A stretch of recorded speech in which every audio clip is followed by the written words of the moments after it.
The Art of War by Sun Tzu, translated by Lionel Giles. Part 1. Laying Plans. Sun Tzu said, "The art of war is of vital importance to the state. It is a matter of life and death, a road either to safety or to ruin. Hence it is a subject of inquiry which can on no account be neglected. The art of war, then, is governed by 5 constant factors, to be taken into account in one's deliberations, when seeking to determine the conditions obtaining in the field. These are 1. The moral law, 2. Heaven, 3. Earth, 4. The commander, 5. Method and discipline.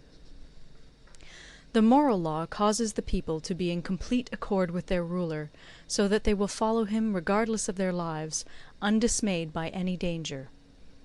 Heaven signifies night and day, cold and heat, times and seasons. Earth comprises distances, great and small, danger and security, open ground and narrow passes, the chances of life and death. The commander stands for the virtues of wisdom, sincerity, benevolence, courage, and strictness.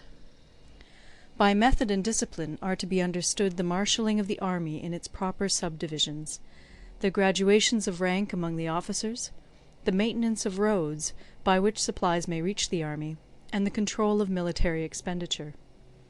These 5 heads should be familiar to every general. He who knows them will be victorious.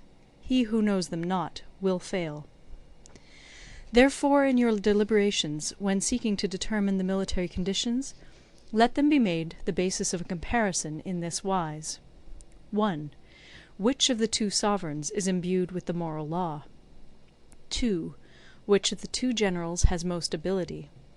3. With whom lie the advantages derived from heaven and earth? 4.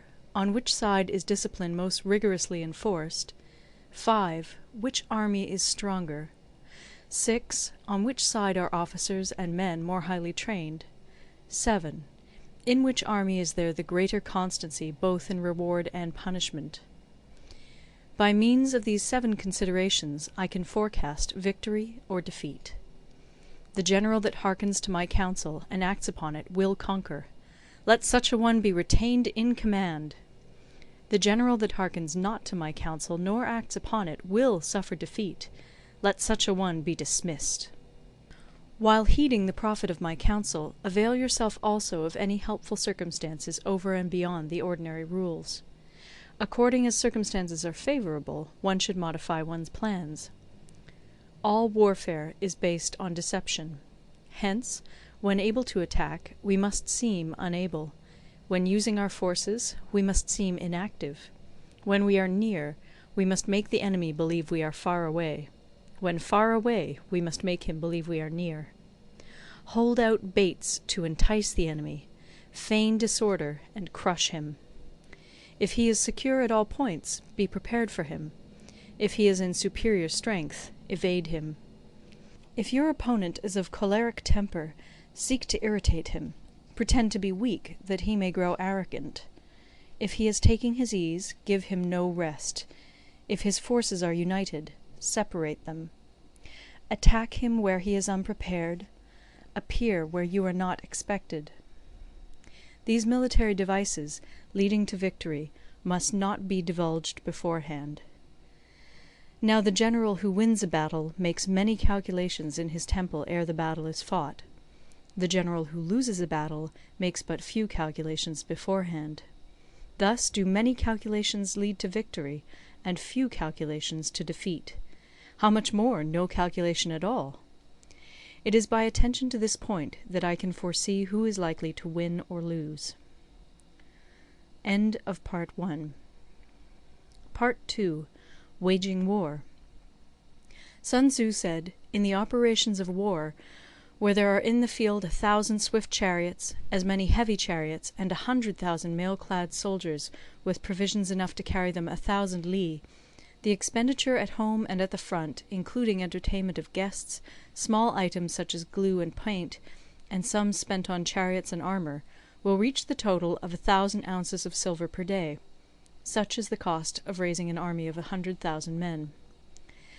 When you engage in actual fighting, if victory is long in coming, then men's weapons will grow dull and their ardour will be damped. If you lay siege to a town, you will exhaust your strength. Again, if the campaign is protracted, the resources of the state will not be equal to the strain. Now, when your weapons are dulled, your ardour damped, your strength exhausted, and your treasure spent, other chieftains will spring up to take advantage of your extremity. Then no man, however wise, will be able to avert the consequences that must ensue. Thus, though we have heard of stupid haste in war, cleverness has never been seen associated with long delays. There is no instance of a country having benefited from prolonged warfare. It is only one who is thoroughly acquainted with the evils of war that can thoroughly understand the profitable way of carrying it on. The skilful soldier does not raise a second levy. Neither are his supply wagons loaded more than twice. Bring war material with you from home, but forage on the enemy. Thus the army will have food enough for its needs. Poverty of the state exchequer causes an army to be maintained by contributions from a distance. Contributing to maintain an army at a distance causes the people to be impoverished. On the other hand, the proximity of an army causes prices to go up, and high prices cause the people's substance to be drained away. When their substance is drained away, the peasantry will be afflicted by heavy exactions. With this loss of substance and exhaustion of strength, the homes of the people will be stripped bare, and 3/10 of their income will be dissipated, while government expenses for broken chariots, worn-out horses, breastplates and helmets, bows and arrows, spears and shields, protective mantles, draught oxen, and heavy wagons will amount to 4/10 of its total revenue. Hence a wise general makes a point of foraging on the enemy. 1 cartload of the enemy's provisions is equivalent to 20 of one's own, and likewise a single picul of his provender is equivalent to 20 from one's own store. Now in order to kill the enemy, our men must be roused to anger. That there may be advantage from defeating the enemy, they must have their rewards. Therefore in chariot fighting, when 10 or more chariots have been taken, those should be rewarded who took the first. Our own flags should be substituted for those of the enemy, and their chariots mingled and used in conjunction with ours. The captured soldiers should be kindly treated and kept. This is called using the conquered foe to augment one's own strength. In war, then, let your great object be victory, not lengthy campaigns. Thus it may be known that the leader of armies is the arbiter of the people's fate, the man on whom it depends whether the nation shall be in peace or in peril. End of Part 2.